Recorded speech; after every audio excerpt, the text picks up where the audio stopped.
Good evening, this is News.PH, but it's not politics as usual. I'm Pia Hontiveros. Tonight, the third of our Meeting the Avance Candidates series. We invited candidates from Team Pinoy and the United Nationalist Alliance, but they're not available tonight. My guest, JC de los Reyes of the Ang Kapatiran Party. Good evening, JC. Thank you for being here. Is there such a thing as a Catholic vote? I think so, this time around. What do you mean by that? Lito David was talking about that you're going to have a big gathering very soon. Is that it? Is that what it's going to be? Well, it's not really a gathering, but I think it's a work in progress.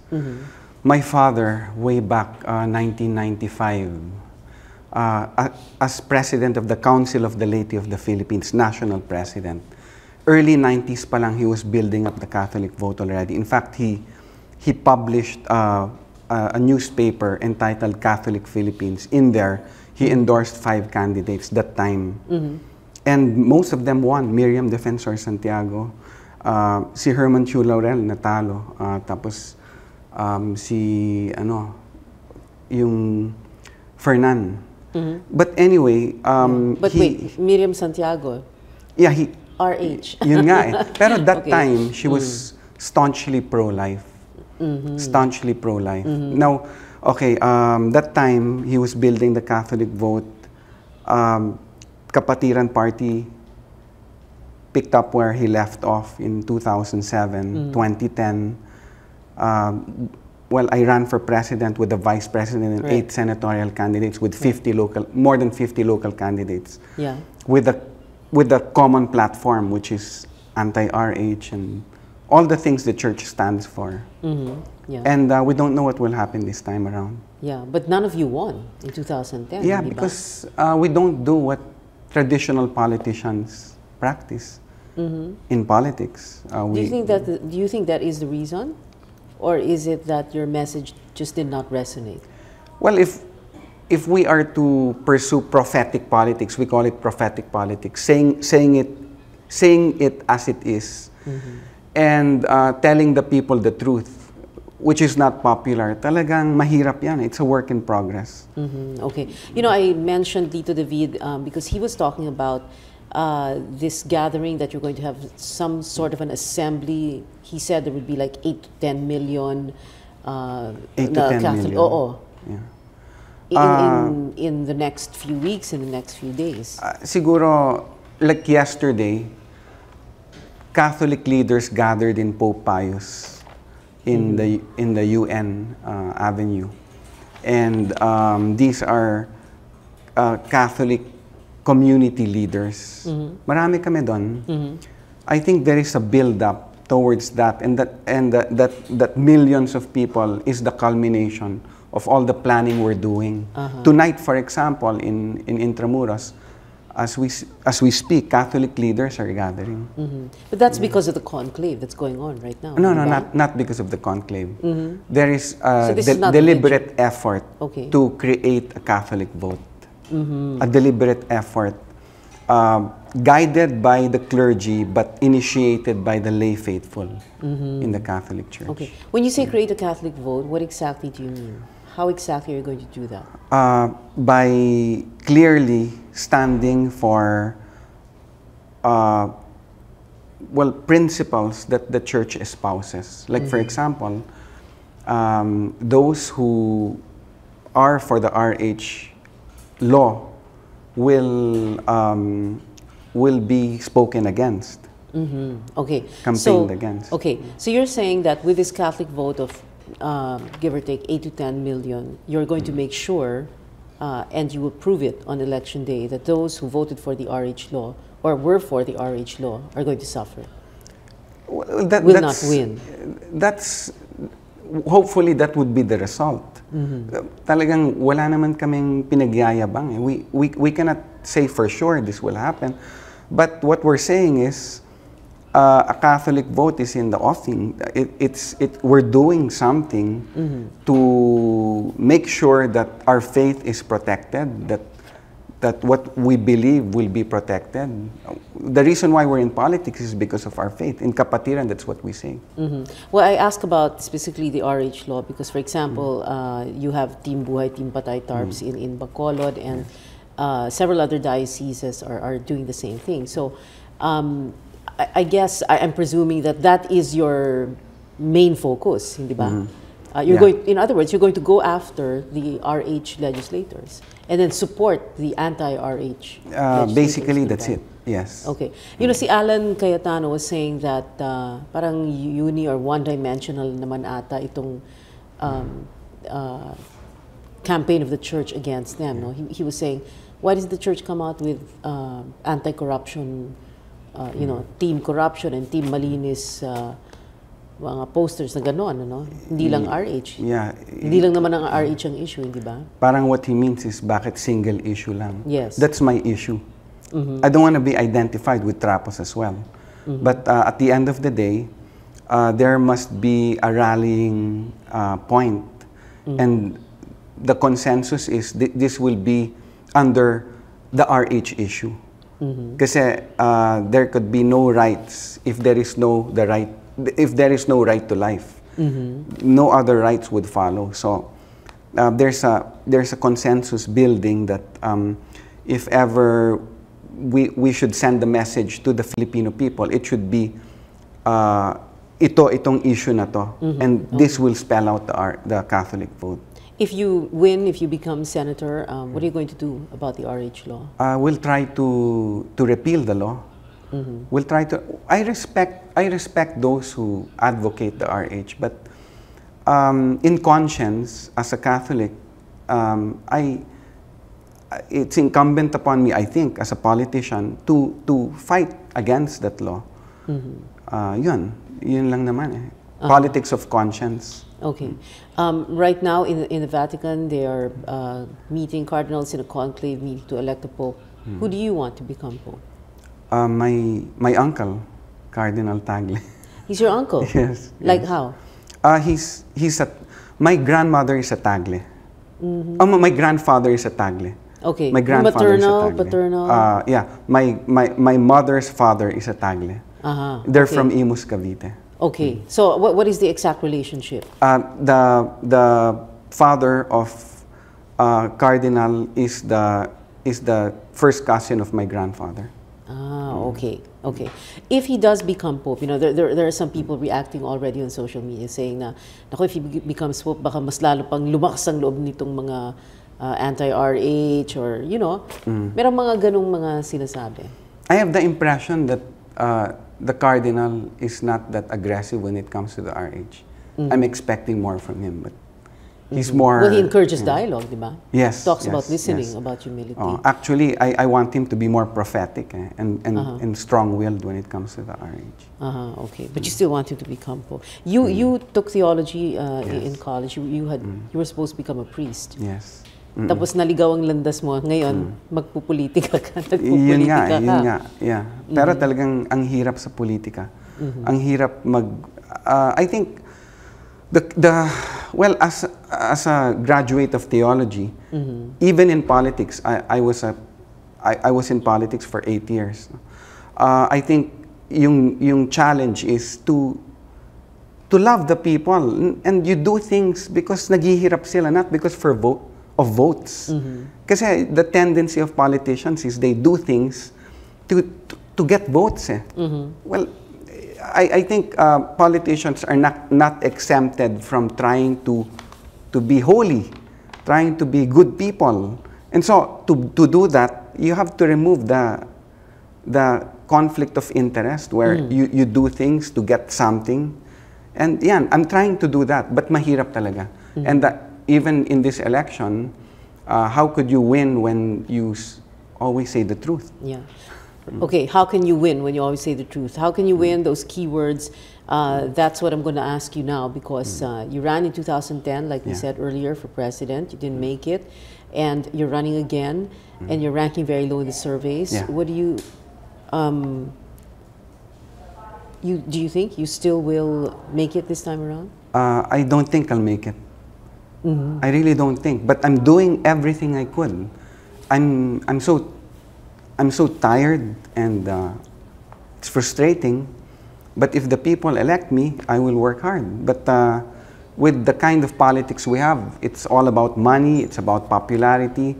The people are nagayuma na with the kind of politics for decades. Ang hirap talaga. But me running and doing this is already winning for me in conscience. Kasi I'm sure some other guy will pick up the message and will continue what we're doing in Kapatiran Party.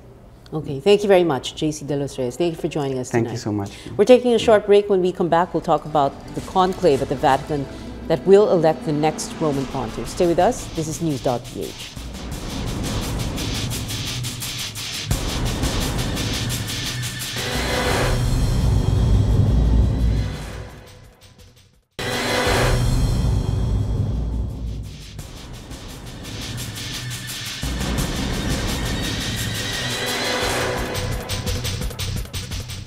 Welcome back. You're still watching News.PH on the Solar News channel. I'm Pia Hontiveros. We're talking about the conclave this time. In less than 30 minutes, the 115 cardinal electors locked inside the Sistine Chapel will vote for the fourth time, hoping to cross the two-thirds majority vote needed to elect a new pope. Let's talk about that with Father Jerome Marquez, canon law professor and parish priest of the Sacred Heart of Jesus Christ Church, and Dr. Mike Asis, associate professor, Department of Theology, Ateneo de Manila. And we should say incoming chair. No. No, let's not say it. Tagal pa. Malapit din April 1. Trabaho yun eh. Trabaho yun. Bakasyon pa ako. Okay. Badminton pa. As about say, Father Mike talaga. Munti ka nang magpare. Oh, SVD. SVD. Yeah, I came from the SVD seminary. And tell, of 7 course, years. I grew up there, high school. And why did you leave? Hanggang novitiate. But Lonely. Lonely. So I wanted to look for my Maria Von Trapp. And you found her, no? Yeah, I found her. In your wife. Yeah, in my wife Tintin, yeah. Okay. Let's talk first about the papabiles, the candidates for Pope, no? All these international media networks, all these international papers, everybody has all these lists. And I wanted to go through them, and we're going to show their pictures also, all these papabiles right there, right? We're showing that. Tell us what you first, Father Jerome, think of all of them. A good question. Or would you like to just go straight to Chito Tagle? I'm so focused on Cardinal Tagle that I tend to ignore the others. Though I'm trying to pick up now the other papabile because every country has its own. Yeah. And definitely, it gives us an idea that there's a lot of leaders that are capable of taking up as a successor for Peter. That's a good point also. That before, during the time of Joseph Ratzinger, he was a favorite that time. We were looking for one that would assume after the 27 years of John Paul II. So this time there are more than 10, 12, or even 115 cardinals that provide us there's a lot of people who have given their life to the church and they can lead us. And that's a good point. Rather than reducing it to only one, that seems to tell us that there's no other choice except this man. There's a 1.2 billion Catholics around the world. To reduce it to one man is simply also a sarcasm about our life. It's interesting that you say that. No, na lately you've been paying attention also to the others. Tinitingnan mo rin, no? So among the others, apart from Chito Tagle, is there anyone else you would like as Pope? The Latin American candidate, Scherer from Brazil, as Brazil is also a very large San Paulo is a large archdiocese. This man has also worked with the Congregation for Bishops. So you would have a sense that he knows also the Curia. Because apart from being a teacher, if you're a pope, as an evangelizer with the charism, there is also the nitty-gritty of the church bureaucracy. And that also has, in the last pre-conclave meetings, they spoke much about the Curia problems. And so you need also a good manager, aside from having a good leader. Yeah. So he is, and he's non-European. And so that also gives a different face for the leadership of the church. Although his parents are parang native German band? Yes, German, you're correct. Okay, Mike, ikaw, although we've been talking since last night, no, because you were with us for the Vicar of Christ Solar News special coverage, but what do you think of all the other candidates, all the other papabiles? Well, as I briefly said last night, any of those could ably, competently lead the church. But the question is, what kind of leader does the church need right now? Okay, what are the very specific qualifications that can, for one, I think, and I think more than anything else, really capture the imagination of the world, you know, and reinvigorate the faith of the church, which is beset by so many difficulties and challenges today, not such as the scandals, you know, and the rumored infighting among the various Vatican offices, and so on and so forth. So we need a new face to the church now that can really challenge, inspire, inspire not only the church but the world. No? Because the world has descended into the Vatican, no? And the world is watching us right now, no, the church. So what kind of shepherd or leader are we going to raise to the what are the papal throne? 1.2 billion Catholics telling the cardinals, don't you dare make a mistake? Exactly. Yeah. But you know, I can imagine, baka naman, let's say, you know, in some television station in Brazil, you know, and you have this host talking to two Brazilian priests, and then they're talking about shepherd. Ganon din, ano? Ganon din, no? You go to the Italian media, they speak about Scola. And definitely the Italians may also like the papacy to be back to them after 2 non-Italian popes successively. And they would even say, this is the Diocese of Rome. And you have a non-Roman for the past 2 papacy. That's also a little sampal. Yeah, but there's, I mean, hindi lang naman sa Italy ang, hindi ba? Yeah, this is global church. And of course, the African candidates also. I mean, in the church in Africa, no, it's a very vibrant church. So I'm sure they're also rooting for their own Turks and for their own candidate.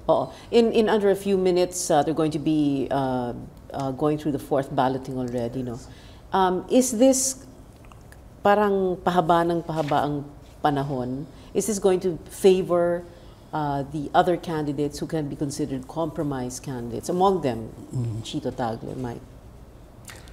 Well, the longer it comes, it means the more the votes are spread, the more you could not get the 77 to convince 77 to vote for you.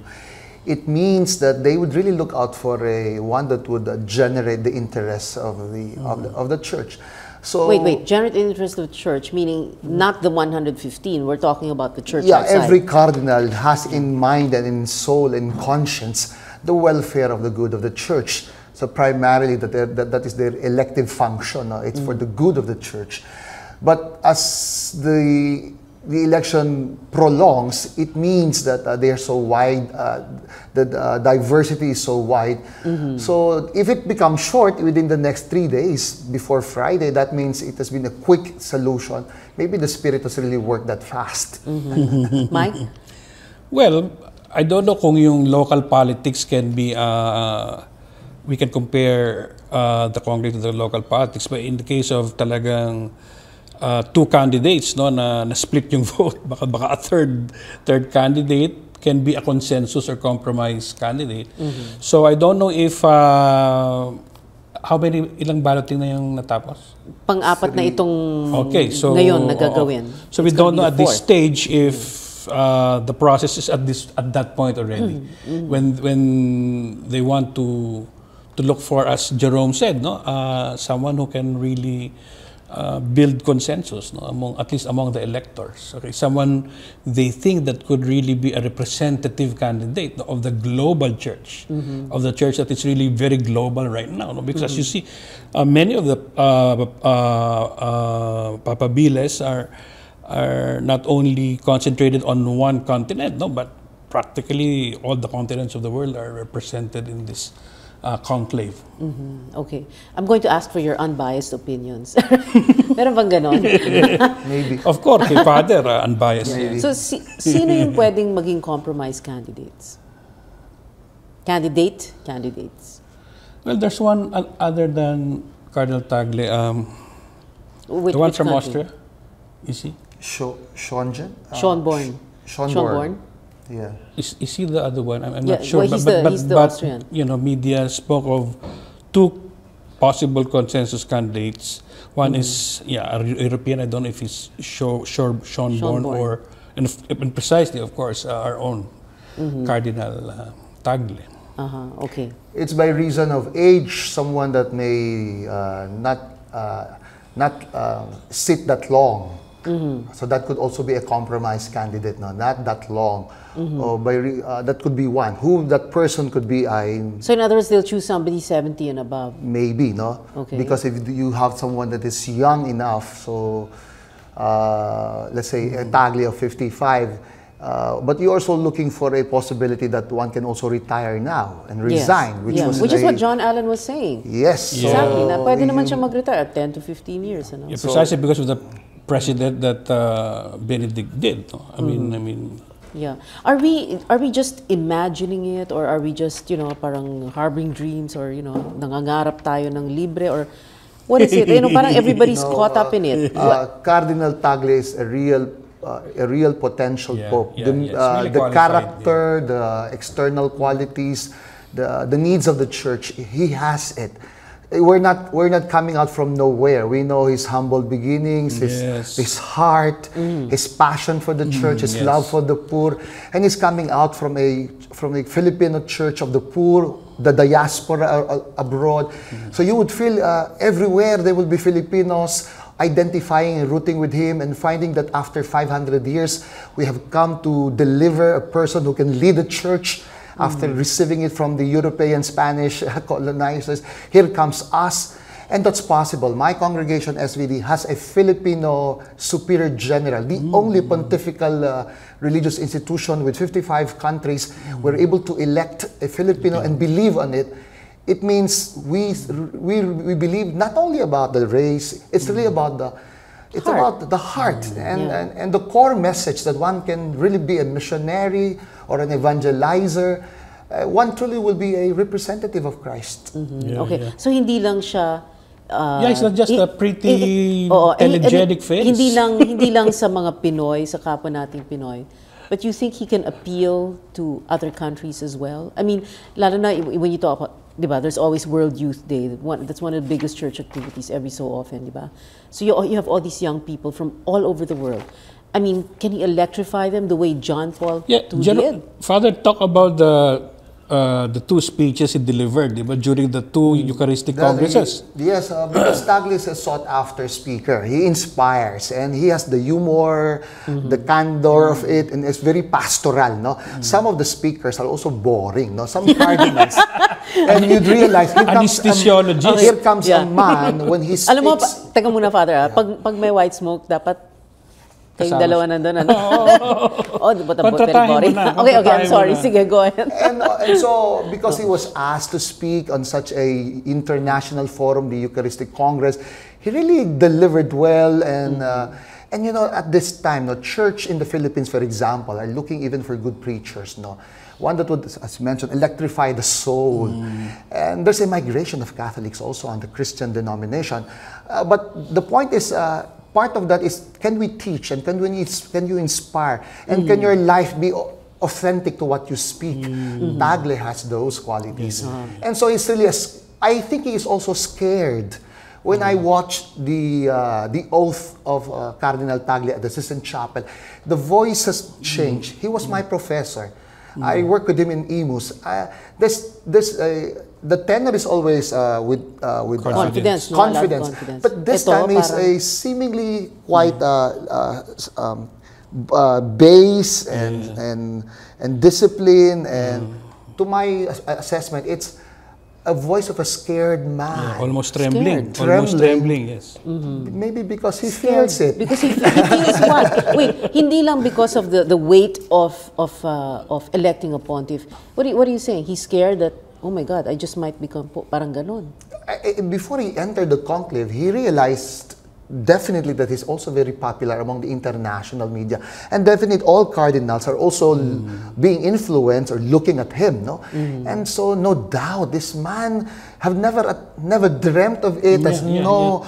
Never dreamt of becoming a bishop in the first place, much less a cardinal, and now being considered a possible papal choice. But last night, Mike, you were saying, diba, he was your thesis advisor, right, for your MA. Yes. And then I was asking you, did you ever think he would be now papabili at that time? Nakikita ko nga lang, nagbubus lang eh. Nagbubus lang, simple. Kung magbiro, simple. Okay, so talagang, And you know, the cardinal is not simply a telegenic, charming face, no? Beneath all that is really a man of substance, no? Of deep theological intelligence, and a man of deep faith, no? And compassion for the poor. How can you find all those qualities in one man? No? In one man. No, all those ideal qualities, no. You're saying, Mike, that and Father, you're saying that everything that we need in a pope, we find in him. Yes. It's not perfect, no. Yeah. Walang perfect, diba? I mean, it's not perfect, no. May listahan na nga eh, para may criteria, and then with all these lists of papabiles, they all have their pluses, they all have their minuses. He's a young administrator for one. Yun ang laging criticism sa kanya. He's still a very young administrator. And we understand the curia problems, the internal squabblings and so collaboration. How do we handle that? You know, how do you put things are a human who should be a super pope? The pope has all the powers, executive, legislative, and judiciary, and he can delegate it. There are vicarial offices who can act in his name. He has to know how to manage it by himself or to allow another person to do it better for him. So in other words, choosing the right people. Now, so Chito's talk about collegiality, no? In his dissertation, it is a new concept about the papal power. The sense of collegiality in church. You're not alone. If you practice more of the primacy of the Pope, you're the head of all. But if you understand collegiality, in the simple words, you speak about teamwork. Dispersal of power, delegation. Teamwork. So you say, okay, he believes in that, he talks about it. Can he do lives that? on it. Yes, he does. He does that. He does that. I worked with him at the judiciary for Imus, no? And he does respect your decision. In fact, before he decides, he consults. And he knows when to step in and when to back off. He can have heavy decisions, might not be amusing, but he knows how to decide, and we need it. That's why he talks about the church needs to be a more listening church. Yes, exactly. And then he always encourages dialogue. He does it in his life, no? So in fact, in Manila, he started listening. When he became the Archbishop of Manila, he did not already label. As other bishops who have assumed position, they would already have an agenda. When you come to a diocese, I'll do this. For Chito, he started to listen, and then he asks questions. He ponders, and lo and behold, he would find some certain revelations. And that's a time for him to discern and to make a decision. Although it takes time, no? But you respect that the man has that character of listening, because, as mentioned, the humility of the person. Though we say his mental acumen is sharp, but still he has a heart and the humility to say, I do not know everything. Okay. Now, in the next few days, we can expect white smoke, and then we will find out very soon, Bemus Papi and everything. We will know who our new pope will be. What if it's not Chito Tagle? If not now, well, next time. No, because in 10 years, let's say they elect a 71-year-old pontiff now, and then given the precedent that Benedict did, that pontiff could resign in 10 years, and in 10 years, Cardinal Tagle is, why is it not the right time now for a Chito Tagle? Just in case he is not elected. I think if the Spirit so chooses, any time is the right time.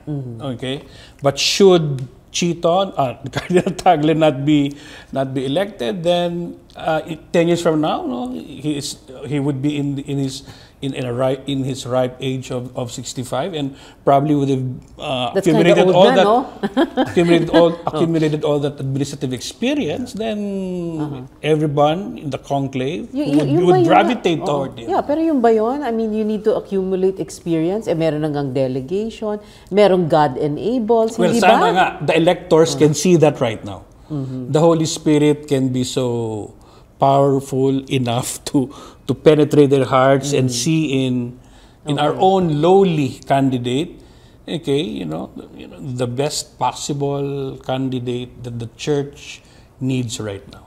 Father Jerome? I only pray for whom God would really, it's Christ who chooses. The cardinals simply write names. So whoever comes out and says, Habemus Papam, and it's Chito, we'll all be jubilant. The world, the Filipinos, everyone. If it's not Chito, we will still be jubilant because it is what God has given us. It's a work of the Spirit. I still have deep respect on the Spirit. And I know that the cardinals, by conscience, are bound to do it. They will be judged by God if they do not do it. Which is why they make that oath at the beginning. Okay, and it's interesting, just to end this, the two of you keep calling him Chito. Sorry. No, don't say sorry. That's so, di ba? Who can boast na pag naging Santo Papa yan, di ba? Chito lang tawag. Pope Chito. Pope Chito. Kesa naman Papa Picolino. You Oh my remember God, that Mike. old commercial? Anyway. Talaga tong si Michael. Anyway, thank you very much, Father Jerome Marquez and Mike Asis. Thank you for being here with us. Thank you, Pia. And thank you for being with us. I'm Pia Hontiveros. This is News.PH. See you again next Wednesday. Good night.